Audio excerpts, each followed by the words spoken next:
అమ్మమ్మను love చేసిన ఆత్మ వలన మేము పడుతున్న ఇబ్బందులు స్టోరీ అయితే ఈ రోజు చెప్పట్లేదు. ఎందుకంటే ఈ స్టోరీ కంటే ముందు వచ్చిన స్టోరీస్ చాలా పెండింగ్ లో ఉన్నాయి. ఫస్ట్ అవి క్లియర్ చేసి హారర్ స్టోరీస్ చెప్పడం స్టార్ట్ చేద్దాం అనుకుంటున్నాను.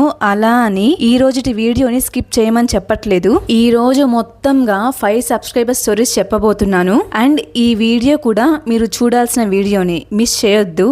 ఎందుకంటే ఒక గివ్ అవే క్వశ్చన్ అనేది అడుగుతున్నాను. సెకండ్ది, లాస్ట్ వీడియోలో గివ్ అవే క్వశ్చన్ అడిగాను కదా, ఇన్స్టాలో అందరికంటే ముందు ఆన్సర్ చేసిన పర్సన్ ఒకరున్నారు. తను ఎవరు అనేది నెక్స్ట్ మంత్ 21st చెప్తాను. అలానే ఈ వీడియోని కూడా లాస్ట్ వరకు చూడండి. లాస్ట్ వీడియోకి 300 లైక్స్ అడిగితే 500 లైక్స్ ఇచ్చారు. నాకు తెలుసు నేను అడిగిన దానికంటే మీరు ఎక్కువే ఇస్తారని. అలాగే ఈ రోజు కూడా ఈ వీడియోకి 400 లైక్స్ ఎక్స్పెక్ట్ చేస్తున్నాను. హైప్ ఇవ్వడం మర్చిపోకండి. ఇంకా లేట్ చేయకుండా, మీకు బోర్ కొట్టకుండా ఒకదాని తర్వాత ఒకటి మన సబ్స్క్రైబర్ స్టోరీస్ చెప్తాను. ఈ రోజు స్టోరీ 1. చేసే పాపాలన్నీ చేసేసి దేవుని ముందు ధూపం వేసినంత మాత్రాన చేసిన పాపాలేమి పోవు. నేను ఈ మాట ఎందుకు చెప్పానో మన సబ్స్క్రైబర్ స్టోరీ వింటే మీకే అర్థమవుతుంది. హాయ్ అక్క, నా పేరు నందు. అమ్మ నాన్న కళ్ళ ముందే తమ పిల్లలు ఒక్కొక్కరుగా దారుణంగా దూరం అవుతూ ఉంటే ఆ బాధ, వాళ్ళ నరకం ఎవ్వరు అనుభవించలేరు. ఈ రోజు నేను మా అమ్మమ్మ తాతయ్యల బాధ గురించి చెప్పాలి అనుకుంటున్నాను. వీళ్ళకి 4 కూతుర్లు, 2 కొడుకులు. అయితే పెద్ద కూతురి హస్బెండ్ అంటే మా నాన్న దానివల్ల నాన్న వాళ్ళ అమ్మ, అలానే అమ్మ వాళ్ళ అమ్మ నా కూతురి జీవితం ఇలా అయిపోయింది అని చాలా బాధపడ్డారు. ఇది జరిగిన కొన్ని డేస్ తర్వాత అందరూ చిన్నగా ఆ బాధలో నుంచి బయటకు వచ్చేస్తూ ఉంటే, ఈలోపే మా అమ్మమ్మ వాళ్ళ 2వ కూతురు ప్రెగ్నెంట్ అన్నమాట. అయితే డెలివరీ టైంలో ఆపరేషన్ ఫెయిల్ అయిపోయి ఆమె ఇప్పటికే అమ్మమ్మ వాళ్ళ పెద్ద కూతురి హస్బెండ్ చనిపోయారు. ఇప్పుడు చిన్న కూతురు కూడా చనిపోయింది. అసలు ఎలా ఉంటుంది ఆ టైంలో వాళ్ళ పరిస్థితి? మన పిల్లలకి చిన్న దెబ్బ తగిలితేనే తట్టుకోలేము. అలాంటిది మనం బ్రతికినంత కాలం మా కూతుర్ని చూడలేము అనే బాధ అమ్మమ్మ తాతయ్యలకు ఎక్కువైపోయింది. ఇది జరిగిన కొన్ని ఇయర్స్ అవుతుంది. మా 3వ పిన్నిని కూడా ఆమె హస్బెండ్, అతను ఏంటంటే బాగా డ్రింక్ చేస్తాడు. అది ఒకటే ప్రాబ్లం కాదు, ఇంకొకటి ఉంది. అతనికి వేరే ఆమెతో అఫైర్ ఉంది. ఇది జరిగేటప్పటికే మా పిన్ని బాబాయిలకి 2 పిల్లలు ఉన్నారు. కానీ ఆ లేడీ కోసం ఇలా చేశాడు. ఇవన్నీ ఏ పేరెంట్స్ కూడా చూడాలనుకోరు.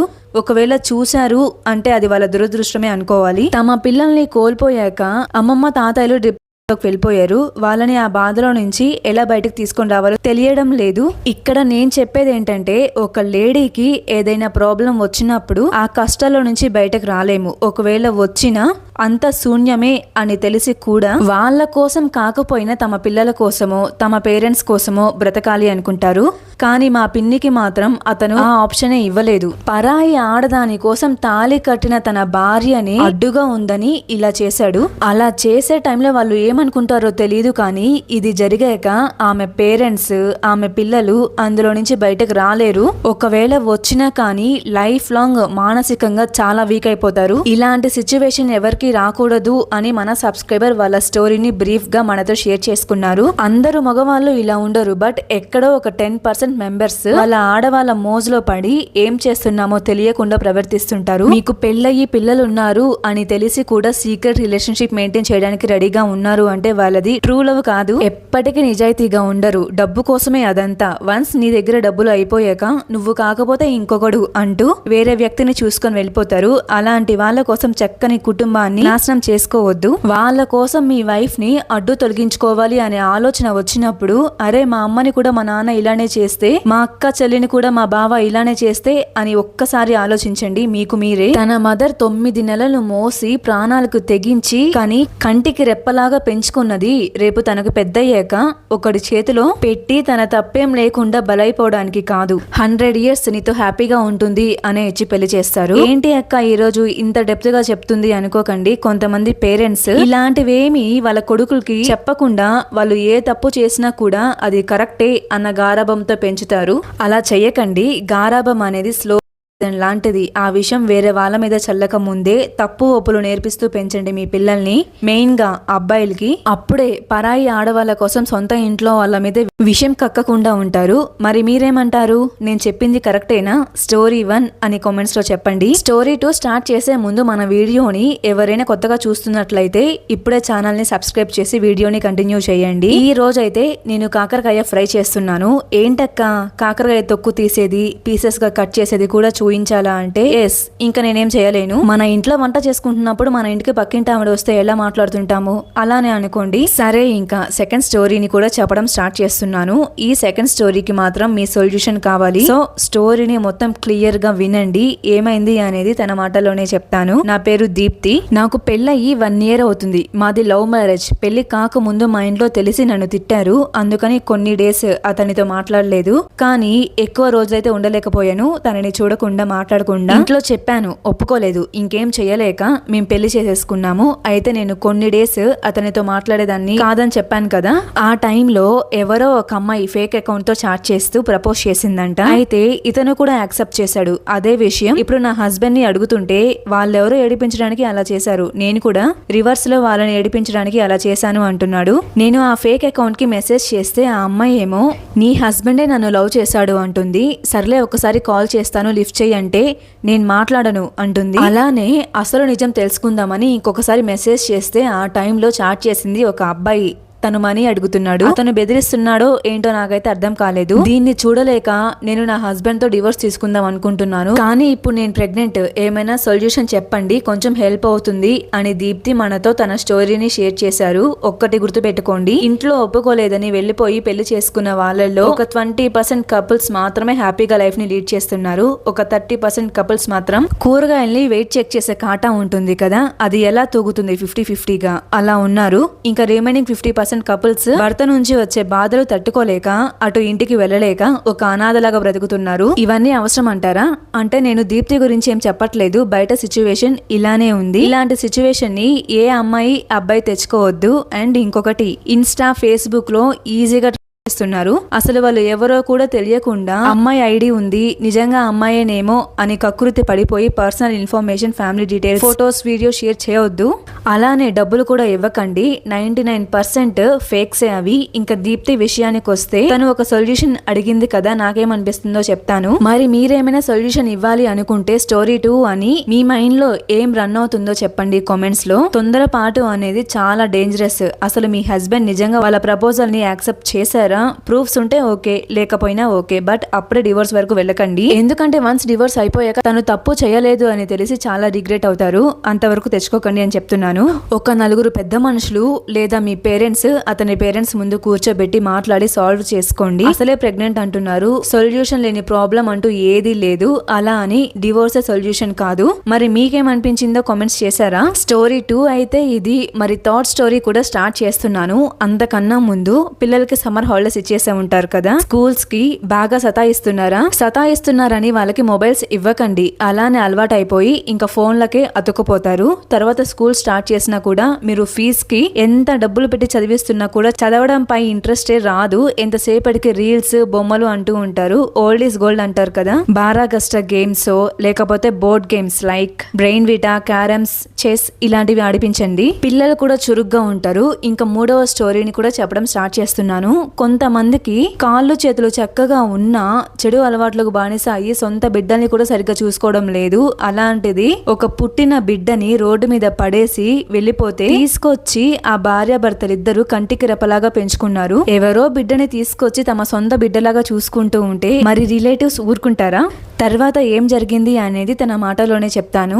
స్టోరీ చాలానే లాంగ్ ఉంది, సగంలో ఆపేయకుండా స్టోరీ మొత్తం వింటారని అనుకుంటున్నాను. నా పేరు పావని. యాక్చువల్లీ నన్ను కన్న నా తల్లిదండ్రులు ఎలా ఉంటారో కూడా నాకు తెలియదు. నేను పుట్టినప్పుడే అంటే కనిన వెంటనే రోడ్ సైడ్ ఒక చెత్త కుప్పలో పడేసి వెళ్ళిపోయారు. అదే టైంలో నన్ను పెంచిన తల్లిదండ్రులు నన్ను చూసి ఇంటికి తీసుకొచ్చారు. వాళ్ళకి పిల్లలు లేరు, అందుకని అప్పటి నుంచి నన్ను పెంచుకున్నారు. ఎంత బాగా చూసుకున్నారు అంటే వాళ్ళకి సొంత బిడ్డ ఉన్నా అలా చూసుకోరేమో, అలానే నన్ను కనిన నా తల్లిదండ్రులు కూడా నన్ను అలా చూసుకోరేమో, అంత ప్రేమగా చూసుకున్నారు. సొంత బిడ్డేం కాదు కదా, చదివించడం ఎందుకు అని కూడా అనుకోకుండా చదివించారు. బట్ అనుకోని పరిస్థితుల్లో చదువు ఆపేయాల్సి వచ్చింది. ఎలాగో తర్వాత చెప్తాను. నేను ఏదైనా అడిగితే లేదు అనకుండా ఇచ్చారు. అయితే నన్ను పెంచుకోవడం అమ్మ సైడ్ తమ్ముడు, అక్క చెల్లెళ్లకు, ఇటు నాన్న సైడ్ తమ్ముడు, చెల్లెళ్లకు ఎవరికి ఇష్టం లేదు. ఎందుకంటే అమ్మ నాన్నలకి పిల్లలు లేరు కదా, అప్పుడు ఆస్తి మొత్తం అమ్మ సైడ్ వాళ్ళకో నాన్న సైడ్ వాళ్ళకో వస్తుంది అనుకున్నారు. ఇప్పుడు ఇప్పుడు నన్ను తెచ్చుకున్నారు కదా, సో ఆస్తి మొత్తం ఎవరికి పోకుండా నాకే వస్తుంది కదా, అందుకని అందరికీ కోపం నా మీదనే కాదు మా అమ్మ నాన్నల మీద కూడా కోపం పెంచేసుకున్నారు. నాన్నకి ఒక తమ్ముడు, 2 చెల్లెళ్ళు ఉన్నారు. అయితే మా అత్తయ్య నేను పెద్దయ్యాక ఆస్తి రాదేమో అనుకోని ఇప్పుడే అందిని కాడికి లాగేయాలి అని మా నాన్న దగ్గరకు వచ్చి ఆస్తిలో వాటా అడిగింది. మా నాన్నకి కొంచెం అవిటితనం ఉంది. మా బాబాయ్కి అలాంటి సమస్యలు ఏమీ లేవు, కాళ్ళు చేతులు అన్ని బానే ఉన్నాయి. అయినా కూడా ఆమె వచ్చి మా నాన్న దాంట్లోనే వాటా అడిగింది, మా బాబాయ్ని ఏం అడగకుండా. మా నాన్నకి అవటితనం ఉన్నా కూడా ఒకరి మీద ఆధారపడకుండా ఎవరి దగ్గర చెయ్యి చాచకుండా కష్టపడి ఆయన ఒక్కడే పని చేసి నన్ను మా అమ్మని చూసుకున్నాడు. అలానే జాలి గుణం కూడా ఎక్కువే. ఆడబిడ్డ ఇంటి దాకా వచ్చి అడిగితే లేదనకూడదని చెప్పి ఆమె అడిగిన ఆస్తిని ఆమెకే ఇచ్చేశాడు. అది ఆ టైంలో అమ్మకి హెల్త్ బాగాలేకుండా వచ్చేసింది, అంటే ఆస్తమా లాంటివి రాకుండా ఉండడానికి ఇంజెక్షన్స్ వేసేవారు కదా, ఆ ఇంజెక్షన్ వల్లనే అని చెప్పట్లేదు కానీ ఎందుకో అది అమ్మకి పడలేదు. ఆస్తమా బాగా ఎక్కువైపోయి అమ్మ అస్సలు ఎక్స్పెక్ట్ చేయలేదు ఇలాంటి ఒక రోజు మా ఇంట్లో ఒకటి వస్తుందని. అప్పటి వరకు ఆడుతూ పాడుతూ గడిపేస్తున్న నా లైఫ్ కి కొత్త బాధ్యతలు వచ్చాయి. అప్పటి వరకు ఇంట్లో అమ్మ నేను నాన్న ఉండేవాళ్ళం. ఆ రోజటి నుంచి ఇంట్లో నేను నానే ఉండాల్సి వచ్చింది. అమ్మ లేదనే బాధ తట్టుకోలేక మా నాన్న అమ్మ మీద బెంగ పెట్టేసుకొని హెల్త్ ఇంకా పాడు చేసేసుకున్నాడు. మమ్మల్ని అయితే ఆ టైంలో అమ్మ సైడ్ వాళ్ళు కానీ నాన్న సైడ్ వాళ్ళు కానీ ఎవ్వరు పట్టించుకోలేదు. నేనంటే బయట అమ్మాయిని అనుకోండి, ఆఖరికి మా నాన్నని కూడా పట్టించుకోలేదు. ఒక రోజు ఏమైందంటే నాన్నకి హెల్త్ బాగా పాడైపోయింది. అందుకని నేను ఆ రోజుకి స్కూల్ కి వెళ్లకుండా ఇంట్లోనే ఉండి నాన్నని చూసుకుంటూ ఉన్నాను. అలా ఒక రోజు కాస్త 1 మంత్ అయిపోయింది. నేను స్కూల్ కి వెళ్లి ఇంట్లోనే ఉండి మా నాన్నని చూసుకుంటూ ఉన్నాను. ఆ టైంలో నాన్నకి చాలా సీరియస్ గా ఉన్నింది. మా బాధని చూడలేక ఒక రోజు మా నాన్నకి తెలిసిన ఆవిడ మా అమ్మ వాళ్ళ తమ్ముడు ఇంటికి వెళ్లి మీ బావగారికి అంత బాగాలేదు కదా, ఒకసారి వెళ్లి చూడొచ్చు కదా, ఎందుకు ఆయన చూడకుండా పట్టించుకోకుండా ఉన్నారు అంటే దానికి మామయ్య వైఫ్ అంటే మా అత్త అబ్బో తెచ్చుకున్నారుగా ఒక దాన్నే చూసుకోమని చెప్పు, మాకేంటి అంత అవసరం, ఆ పిల్లని తెచ్చుకోకుండా ఆయనకున్న ఆస్తి మొత్తం మాకే రాసిచ్చుంటే తీసుకొచ్చి రోజుకి ఇంత ముద్ద పడేసేవాళ్ళం కదా అని మాట్లాడిందంట. ఆ విషయం ఆవిడ మా ఇంటికి వచ్చి నాన్నతో అనింది. అది వినంగానే మాకైతే చాలా బాధ అనిపించింది. మనిషి కంటే ఆస్తి ఎక్కువైపోయిందా? అప్పటి నుంచి మా నాన్న ఇంకా వీక్ అయిపోయారు. ఇంకా ఆయన కండిషన్ ఆయనకి అర్థమైపోయి నేనున్నప్పుడే మా పిల్లని ఎవరు పట్టించుకోవట్లేదు, ఆస్తి కోసం ఆరాట పడుతున్నారు, ఇంకా నేను లేకపోతే పరిస్థితి ఏంటి అని మా బంధువుల్లోనే నాకు వరుసకు అత్తయ్య ఆమె కొడుకుతో నాకు పెళ్లి చేశారు. అంటే మా నాన్నకు 2 చెల్లెలు అని చెప్పాను కదా, వాళ్ళలో చిన్న చెల్లెల కొడుకుని పెళ్లి చేసుకున్నాను. అయితే నాకు పెళ్ళైనా కానీ మా అత్త వాళ్ళ ఇంటికి వెళ్ళలేదు. ఎందుకంటే నేను అక్కడికి వెళ్తే మా నాన్నని ఎవరు చూసుకుంటారు, అమ్మ కూడా లేదు కదా, అందుకని నేను పుట్టింట్లోనే ఉండిపోయాను. మా హస్బెండ్ ఏమో వాళ్ళ ఇంటి దగ్గరే ఉండి డ్యూటీకి వెళ్ళొస్తూ ఉండేవారు. అయితే మా పెళ్ళైన 10 days కే మా నాన్న తర్వాతి కార్యక్రమాలు అన్ని అయిపోయాక కొత్తగా పెళ్ళయింది కదా, ఆ ఇంట్లో ఉండకూడదు అన్నారు అందరూ. అందుకని ఇంకా మా హస్బెండ్ వాళ్ళ ఇంటికి వచ్చేసాను. అక్కడికి వెళ్ళిన తర్వాత కొన్ని డేస్ అంతా బానే ఉంది. మా అత్తయ్య కూడా నన్ను బానే చూసుకుంది. ఏమైందో తెలియదు కానీ కొన్ని డేస్ కి ఎక్కువ అత్తలాగా బిహేవ్ చేయడం స్టార్ట్ చేసింది. చెప్తే చిన్నపిల్లలు కంప్లీట్ చేసినట్లు ఉంటది కానీ నా స్టోరీ మొత్తం షేర్ చేస్తున్నప్పుడు పిన్ టు పిన్ మొత్తం చెప్పాలని నా ఉద్దేశం. ఎప్పుడు తిడుతూనే ఉండేదన్నమాట. మా ఇంట్లో సామాన్లన్నీ తీసుకువెళ్లి మీ ఇంట్లో పెట్టుకుంటున్నావు అని నా మీద లేనిపోయిన నిందలు వేస్తూ, నువ్వు ఈ ఇంటికి వచ్చాక మా ఇల్లు నాశనమైంది, అది ఒక అనాథది, దీనికి అమ్మ బాబు లేకపోతే తెచ్చుకొని పెంచుకున్నారు అని మొహం మీదనే అనేది. అలాంటి మాటలు. నా హస్బెండ్ చాలా మంచివారు, నన్ను ఒక్క మాట కూడా అననించేవారు కాదు. నన్నేమైనా అంటే తిడతారు. అందుకని ఆయన ఇంట్లో లేని టైంలో ఈ మాటలని తిడుతూ ఉంటది మా అత్తయ్య. ఇక్కడి వరకు బానే ఉంది, దేనికైనా లిమిట్ అనేది ఉంటుంది కదా. నన్ను ఎన్ని మాటలన్నా కానీ భరించాను. బట్ ఒక రోజు మమ్మల్ని వేరేలాగా వండుకోమంది. అంటే అందరం ఒకే ఇంట్లో ఉంటున్నా కూడా వాళ్ళు ఒక దగ్గర ఫుడ్ ప్రిపేర్ చేసుకోవాలి, మేము ఒక దగ్గర ఫుడ్ ప్రిపేర్ చేసుకోవాలి. ఆమె అంత మాట అన్నాక మేము కూడా అడ్డు చెప్పలేదు, సరే అని వేరేగా వండుకుంటున్నాము. అయినా మా అత్తయ్యకి నచ్చేది కాదు. ఇంట్లో ఏ పని చేసినా సరిగ్గా చేయలేదని తిట్టేది.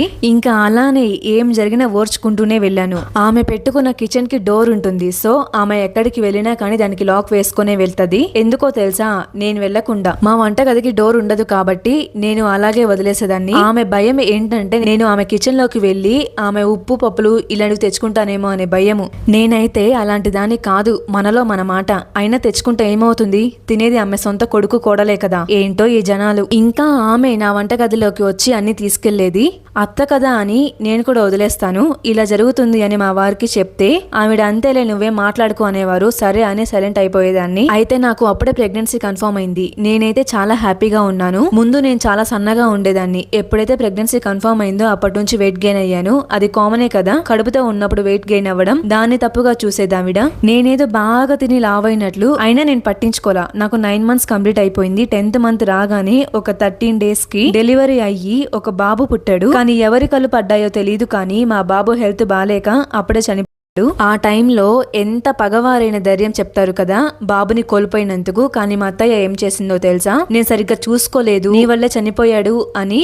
ఆమెకి నన్ను తిట్టాలనిపించినప్పుడల్లా ఈ సాకు పెట్టుకుని తిడుతూ ఉండేది. అయితే వెయిట్ గెయిన్ అయ్యానని చెప్పాను కదా, మా ఇంటి పక్కన వాళ్ళు కానీ మా పుట్టింటి దగ్గర ఉండే ఇంటి పక్కన వాళ్ళు కానీ ఏంటి ఇంత లావ్ అయిపోయావు, ఎంతనా తింటున్నావేంటి అనేవారు. మా అత్తయ్య వాళ్ళ తోటి కోడలు అంటే మా చిన్న అత్తయ్య కూడా నన్ను చులకన చేసి మాట్లాడేది. ఎప్పుడు నన్ను అవమానిస్తూనే ఉండేది. నాకు పెళ్ళై అత్తగారింటికి వచ్చాక అక్కడున్న వాటర్ పడక కొంచెం బ్లాక్ కలర్ లోకి వచ్చాను. అందులో వెయిట్ గెయిన్ అయ్యాను కదా, అది చూసి మా చిన్నత్తయ్య ఏంటి ఇంత లావుగున్నావు, ఇంత నల్లగా ఉన్నావు అని నన్ను వెక్కిరించేవారు. ఆ మాటలకి నాకు చాలా బాధ అనిపించేది. నేను అలా అయ్యాను అంటే అది నా తప్పు కాదు కదా. ఆ మాటలకి బాధ అనిపించి భోజనం కూడా సరిగ్గా చేసేదాన్ని కాదు. ఎప్పుడు తింటున్నాను నాకే తెలీదు. పొద్దున్నే తినాల్సింది మధ్యాహ్నం తినాల్సింది సాయంత్రం, అలా తినేదాన్ని. ఒక్కొక్కసారి అయితే నేను తినలేదు అనే సంగతే మర్చిపోయేదాన్ని. అలా తినకపోయినా కానీ వెయిట్ గెయిన్ అవుతూనే ఉన్నాను. చుట్టుపక్కన వాళ్ళ ఎగతాళి మాటలు తట్టుకోలేక బయటికి కూడా వెళ్లేదాన్ని కాదు. మీరు ఒక స్టోరీ పెట్టారు కదా యూట్యూబ్ లో, ఒక అమ్మాయి వెయిట్ అవుతుంది అని. అది చూసాక నాకు కూడా నా స్టోరీని మీతో షేర్ చేసుకోవాలి అనిపించింది. ఆ అమ్మాయిని ఎలా అయితే అంటున్నారో నన్ను కూడా అలానే అంటున్నారు. సమాజమే అంతా, ఒక ప్లేస్ లోనే కాదు, ప్రతి విలేజ్, ప్రతి సిటీ, ప్రతి టౌన్ లోనూ అలానే ఉంది. నేను నైట్ డ్రెస్ వేసుకున్నా కానీ చుట్టుపక్కన వాళ్ళు కానీ అత్తయ్య మామయ్య కానీ చూడు ఎలాంటి డ్రెస్ వేసుకుందా అని మాట్లాడుకుంటారు. వాళ్ళు అలా మాట్లాడుకుంటున్నారు కదా, మా వారు కూడా అలానే అనుకుంటున్నారా అని వెళ్ళి అడిగితే నాకు ఎలాంటి ప్రాబ్లం లేదు, నీ కంఫర్ట్ నువ్వు చూసుకో, వాళ్ళ మాటలు పట్టించుకోకు అన్నారు. అందుకని నేను కూడా అప్పటి నుంచి నా కంఫర్ట్ నేను చూసుకునేదాన్ని. అయితే ఒక ఆడపిల్ల మీద వేయకూడని నింద వేశారు నా మీద. నాకు పెళ్ళయి అత్తగారింటికి వచ్చాక బయటకు అసలు వెళ్లేదాన్ని కాదు. ఏదైనా ఎమర్జెన్సీ సిచ్యువేషన్ అయితే తప్ప. అలాంటిది నాకు ఎఫైర్ ఉందన్నారు. ఇంకా ఏవేవో అన్నారు. అయితే ఒక రోజు మా అత్తయ్యకి మా మామయ్యకి గొడవ వచ్చి మామయ్య అత్తయ్యని కొట్టగానే అత్త తల మీద వచ్చింది. దానికి 4-5 స్టిచెస్ కూడా పడ్డాయి. కానీ మా అత్తయ్య అందరితో అంటే మా ఊర్లో వాళ్ళతో కానీ మా అత్తయ్య వాళ్ళ ఊర్లో వాళ్ళతో కానీ నేను కొట్టానని చెప్పిందంట. అయితే కొంతమంది నా దగ్గరకు వచ్చి ఏంటి నీకు మీ అత్తయ్యని కొట్టేంత ధైర్యం ఉందా, నిన్న కాక మొన్నొచ్చావు కుటుంబాన్ని అలా చిలుస్తున్నావు అని అడిగారు. నాకైతే బాగా కోపం వచ్చేసింది. వాళ్ళిద్దరు కొట్టుకోవడం ఏంటి, మధ్యలోకి నన్ను లాగడం ఏంటి అని నేనైతే వాళ్ళతో ఒకటే మాట అన్నాను. మీరు చెప్తున్నట్లే నేను మా అత్తయ్యని కానీ కొట్టుంటే మా మామయ్య మా వారు నన్ను ఇప్పటికీ వాళ్ళ ఇంట్లోనే ఎందుకు ఉంచుతారు, ఎప్పుడో తన్ని తరిమేసి ఉండేవారు కదా, వాళ్ళెందుకు సైలెంట్ గా ఉన్నారు, నేను కొట్టలేదు, ఆవిడ మీతో ఎలా చెప్పిందో నాకు అర్థం కావట్లేదు అని చెప్పాను. నాకు అమ్మ నాన్న ఇద్దరు లేరు నా బాధను చెప్పుకోవడానికి. వాళ్ళు ఉండుంటే వాళ్ళ ముందు గట్టిగా ఏడ్చి నా బాధ మొత్తం చెప్పుకోవాలనిపిస్తుంది. ఇది నా స్టోరీ. అందరికీ చెప్పేది ఒకటే, అమ్మ నాన్నల్ని ఉన్నప్పుడే ప్రేమగా జాగ్రత్తగా చూసుకోండి. వాళ్ళు లేని రోజు ఒకటి వస్తుంది, అప్పుడు మనం ఎంత ఏడ్చినా వాళ్ళు తిరిగి రారు. అప్పుడు తెలుస్తుంది వాళ్ళ విలువ. ఒక ఆడపిల్లకి హస్బెండ్ ఎంత ఇంపార్టెంటో పేరెంట్స్ కూడా అంతే ఇంపార్టెంట్. నాకు డెలివరీ అయిన 4 days కే మా అత్తయ్య నువ్వే వండుకొని తిను అనింది.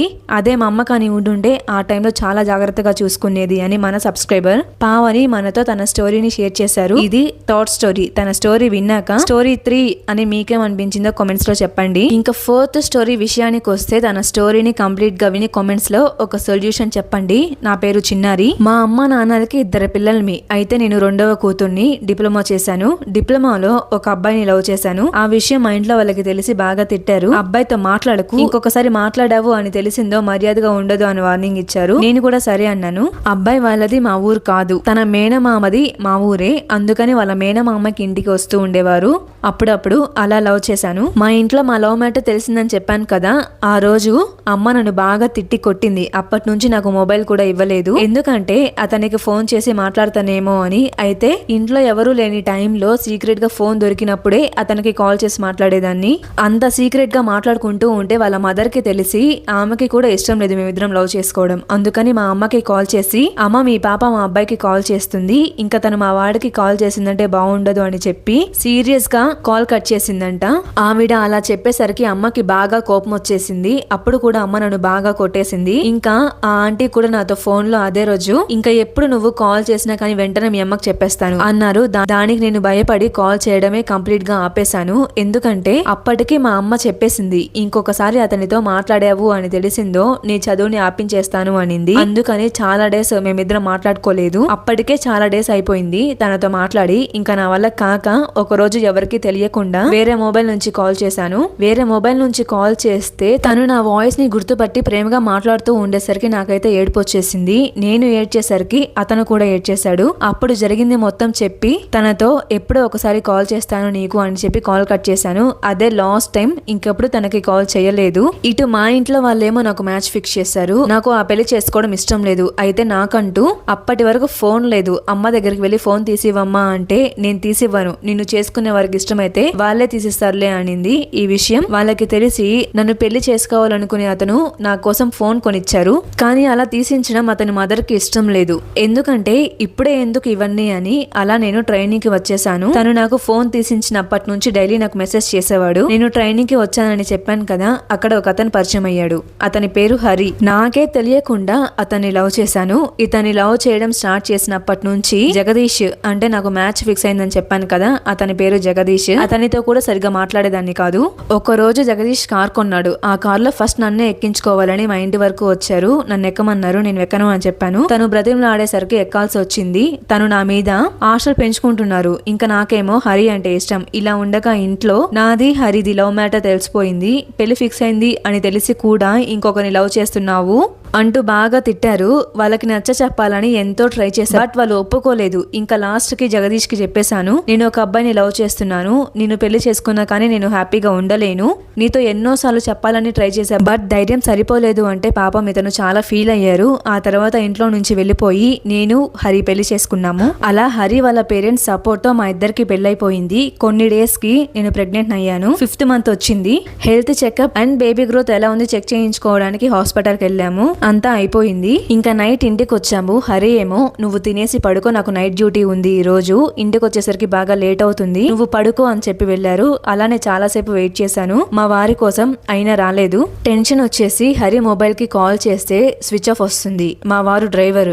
కొన్ని లొకేషన్స్ లో సిగ్నల్స్ ఉండవు కదా, నేను కూడా అదే అనుకుని సర్లే కొంచెం సేపు అయ్యాక చేద్దామని తన కోసం వెయిట్ చేస్తున్నాను నిద్ర కూడా పోకుండా. మళ్ళీ మా హస్బెండ్ వాళ్ళ ఫ్రెండ్ వచ్చారు. ఏమైంది, హరికి కాల్ చేస్తుంటే స్విచ్ ఆఫ్ వస్తుంది, ఇప్పుడు డ్యూటీ కూడా ఏం లేదు కదా వాడికి, ఎక్కడికి వెళ్ళుంటాడు అనేసరికి నాకైతే భయం వచ్చేసింది. తర్వాత తెలిసింది హరి వేరే అమ్మాయితో వెళ్ళిపోయారు. అది తెలిసాక నాకైతే లైఫ్ మీద అసలు విరక్తి వచ్చేసింది. మా అత్తయ్య వాళ్ళు మేము సపరేట్ గా ఉంటాము. హరి వెళ్ళిపోయిన టైంలో నేను 5th మంత్ ప్రెగ్నెంట్.